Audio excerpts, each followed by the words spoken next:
कांग्रेस सरकार की गुंडागर्दी, महिला पत्रकार की गिरफ्तारी, तेलंगाना में भयंकर बवाल, राहुल गांधी को पड़ी गालियां। नमस्कार, आप सभी का बहुत बहुत स्वागत है। आप देख रहे हैं स्पेशल स्टोरी। मैं हूं परवीन शेख। कांग्रेस पार्टी जहां भी सरकार में आती है, वहां का मुख्यमंत्री या पार्टी का संगठन कोई ऐसा काम नहीं करता जिससे सत्ता स्थायी बने या एक के बाद लगातार दूसरा चुनाव जीत सके। यही वजह है कि पिछले 11 साल में कांग्रेस किसी भी राज्य में सत्ता नहीं दोहरा सकी है। इसके उलट बीजेपी ज्यादातर राज्यों में लगातार दूसरी या तीसरी बार सत्ता में आ रही है। कांग्रेस की ये कहानी तेलंगाना में भी दोहराई जा रही है। वहां कांग्रेस की सरकार बने 2 साल से ज्यादा वक्त हो गया है और अभी से सरकार के ऐसे लक्षण दिखने लगे हैं जिनसे लग रहा है कि आगे आने वाले चुनावों में उसकी राह मुश्किल होने वाली है। ये स्थिति तब है जब वहां कर्नाटक या हिमाचल प्रदेश की तरह बहुत मजबूत नेता की गुटबाजी नहीं है। दरअसल तेलंगाना में महिला पत्रकारों की गिरफ्तारी पर बवाल मचा है, जिसको लेकर राहुल गांधी भी निशाने पर आ चुके हैं। भारत राष्ट्र समिति यानी बीआरएस के कार्यकारी अध्यक्ष और विधायक केटी रामाराव ने 2 महिला पत्रकारों की गिरफ्तारी को लेकर कांग्रेस सरकार पर तीखा हमला बोला है। उन्होंने सोशल मीडिया प्लेटफॉर्म एक्स पर एक पोस्ट कर राहुल गांधी से सीधा सवाल किया है। उन्होंने लिखा, क्या यही है आपकी मोहब्बत की दुकान राहुल गांधी जी? सुबह सुबह 2 महिला पत्रकारों की गिरफ्तारी, उनका अपराध क्या है? सिर्फ जनता की राय को आवाज देना और कांग्रेस सरकार की नाकामी और भ्रष्टाचार को उजागर करना। केटीआर ने पोस्ट में संविधान का उल्लेख करते हुए राहुल गांधी पर भी निशाना साधा। उन्होंने लिखा, आखिरी बार जब मैंने देखा था तब तक भारत का संविधान, जिसे आप बार बार हाथ में लेकर दिखाते हैं, अभिव्यक्ति की स्वतंत्रता की गारंटी देता है। उनके इस बयान के जरिए उन्होंने कांग्रेस सरकार की कार्रवाई को संविधान विरोधी करार दिया और इसे लोकतांत्रिक मूल्यों के खिलाफ भी बताया है। कांग्रेस सरकार पर भ्रष्टाचार के आरोप। केटीआर ने कांग्रेस सरकार को अयोग्य और भ्रष्टाचार सरकार बताते हुए कहा कि सरकार जनता की आवाज को दबाने की कोशिश कर रही है। उन्होंने इस गिरफ्तारी को लोकतंत्र और स्वतंत्र पत्रकारिता के खिलाफ करार दिया। उनके अनुसार पत्रकारों का काम सच्चाई को जनता तक पहुंचाना है, लेकिन सरकार उन पर कार्रवाई कर उन्हें चुप कराने की कोशिश कर रही है। केटीआर का ये ट्वीट सोशल मीडिया पर तेजी से वायरल हो रहा है और लोगों की अलग अलग प्रतिक्रियाएं भी सामने आ रही हैं। कुछ लोग कांग्रेस सरकार की आलोचना कर रहे हैं तो कुछ इसे राजनीतिक विवाद करार दे रहे हैं। तेलंगाना में जमीनें बेचकर सरकारी काम चल रहा है। वैसे ये कोई पहला मौका नहीं है जब कांग्रेस सरकार पर यह आरोप लगे हों। इससे पहले 5 मार्च को बीआरएस के कार्यकारी अध्यक्ष केटी रामाराव ने तेलंगाना के मुख्यमंत्री रेवंत रेड्डी पर तीखा हमला बोलते हुए कहा था कि कांग्रेस सरकार राज्य को उस स्थिति में ले आई है जहां सरकारी कामकाज सिर्फ जमीनें बेचकर ही चला पा रही है।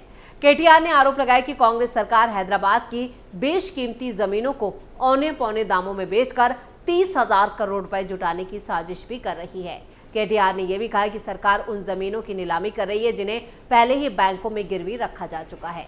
ये सरकार की दिवालिया नीतियों का सबूत है। उन्होंने याद दिलाया कि सीएम रेवंत रेड्डी ने विधानसभा में खुद कहा था कि रंगारेड्डी जिले के शेरीलिंगमपल्ली मंडल में गाची बोवली की 400 एकड़ जमीन नहीं बेची जाएगी, लेकिन अब अपने ही वादे से वो पलट गए हैं। केटीआर ने मांग की है कि रेवंत रेड्डी विधानसभा को गुमराह करने के लिए सार्वजनिक रूप से माफी मांगे। उन्होंने ये भी कहा कि हाइड्रा प्रोजेक्ट और मूसी किनारे तोड़फोड़ जैसी अव्यवस्थित नीतियों की वजह से राज्य की आय लगातार घट रही है और अब सरकार के पास सरकारी जमीनें बेचने के अलावा कोई भी चारा नहीं बचा है। ये रेवंत सरकार की बदहाली को दर्शाता है। केटीआर ने पिछली बीआरएस सरकार की योजनाएं गिनाई। केटीआर ने बीआरएस सरकार के कार्यकाल की योजनाएं और उपलब्धियां गिनाते हुए कहा, उस दौरान किसानों और गरीबों के लिए ऋण लेकर कई योजनाएं लागू की गई, जिनमें 70 लाख किसानों को 73,000 करोड़ रुपए की राइतु बंधु सहायता, 28,000 करोड़ रुपए का कृषि ऋण माफ, 6,000 करोड़ रुपए की राइतु बीमा योजना और 1.11 लाख परिवारों को 5 लाख रुपए की सहायता शामिल है। इसके अलावा 24 घंटे मुफ्त कृषि बिजली, कलेश्वरम, पालूमुरुम, रंगारेड्डी और सीताराम सागर जैसी सिंचाई परियोजनाएं, 45,000 जलाशयों का पुनरुद्धार, 45 लाख आसरा पेंशन, केसीआर किड, कल्याण लक्ष्मी, 1,000 से ज्यादा गुरुकुल स्कूल और 30 मेडिकल कॉलेज बनाए गए थे। बीआरएस नेता ने यह भी कहा कि रेवंत रेड्डी, जो बीआरएस सरकार पर कर्ज लेने का आरोप लगाते थे, अब खुद मुख्यमंत्री बनने के बाद कर्ज लेना ही उनका एकमात्र लक्ष्य बनकर रह चुका है। सिर्फ 15 महीनों में कांग्रेस सरकार ने 1.65 लाख करोड़ रुपए का कर्ज ले लिया है, लेकिन इस पैसे से राज्य के लिए एक भी अच्छा काम नहीं किया है। कांग्रेस सरकार ने राइतु बंधु और राइतु बीमा और कर्ज माफी जैसी योजनाएं खत्म कर दी हैं। बिजली कटौती शुरू कर दी गई है। गुरुकुल स्कूलों को अनदेखा किया जा रहा है। कलेश्वरम और पलामुरू रंगारेड्डी जैसी परियोजनाओं को ठप कर दिया है। कृषि क्षेत्र को संकट में धकेल दिया गया है। केटीआर ने श्रीशैलम सुरंग हादसे में 8 लोगों की जान जाने को लेकर भी सरकार की लापरवाही को जिम्मेदार ठहराया और इसे गैर जिम्मेदार प्रशासन का उदाहरण बताया। केटीआर ने तंज कसते हुए कहा, रेवंत रेड्डी झूठे वादे करते हैं, लेकिन असल में दिल्ली में नोटों के बैग पहुंचाना ही उनकी असली राजनीति है। जिस तेलंगाना को केसीआर के नेतृत्व में देश का मॉडल बनाया गया था, उसे महज 15 महीनों में रेवंत रेड्डी जैसे अक्षम मुख्यमंत्री ने पिछड़ेपन में धकेल दिया। कांग्रेस पहले बीआरएस पर कर्ज लेने के आरोप लगाती थी, लेकिन अब खुद रिकॉर्ड कर्ज ले रही है। वैसे तेलंगाना में हाल ही में संपन्न हुए एमएलसी चुनावों में भी बीजेपी की शानदार जीत और कांग्रेस की करारी हार ने राज्य की राजनीति में नए समीकरण पैदा कर दिए हैं। 2023 के विधानसभा चुनावों में कांग्रेस ने भारत राष्ट्र समिति यानी बीआरएस से सत्ता हासिल की थी, लेकिन सिर्फ 1.5 साल के भीतर ही उसकी लोकप्रियता में गिरावट आ गई। कई महत्वपूर्ण राजनीतिक संकेत जो हैं वो सामने आ रहे हैं। राज्य में बीआरएस लगातार कमजोर हो रही है। उसके कई विधायक कांग्रेस के साथ जुड़ चुके हैं और विधानसभा स्पीकर ने मामले को लटका रखा है। दूसरी तरफ बीजेपी राज्य में लगातार खुद को तेजी से स्थापित कर रही है, अपना आधार बढ़ा रही है। मुख्यमंत्री रेवंत रेड्डी और कांग्रेस मंत्रियों के जबरदस्त प्रचार के बावजूद बीजेपी ने 3 में से 2 सीटें जीत ली और तीसरे पर निर्दलीय को कामयाबी मिली। कांग्रेस बीजेपी के हाथों अपनी एक सीट भी गंवा बैठी है। तेलंगाना में कांग्रेस की तेजी से बढ़ती अलोकप्रियता की कई वजह हो सकती हैं, जिनमें तेलंगाना में कांग्रेस का कमजोर शासन। तेलंगाना में कांग्रेस की सरकार बनने के बाद जनता को जिस बड़े बदलावों की उम्मीद थी, शायद उसे शासन में उस तरह से अपेक्षित सुधार नहीं दिख रहा है।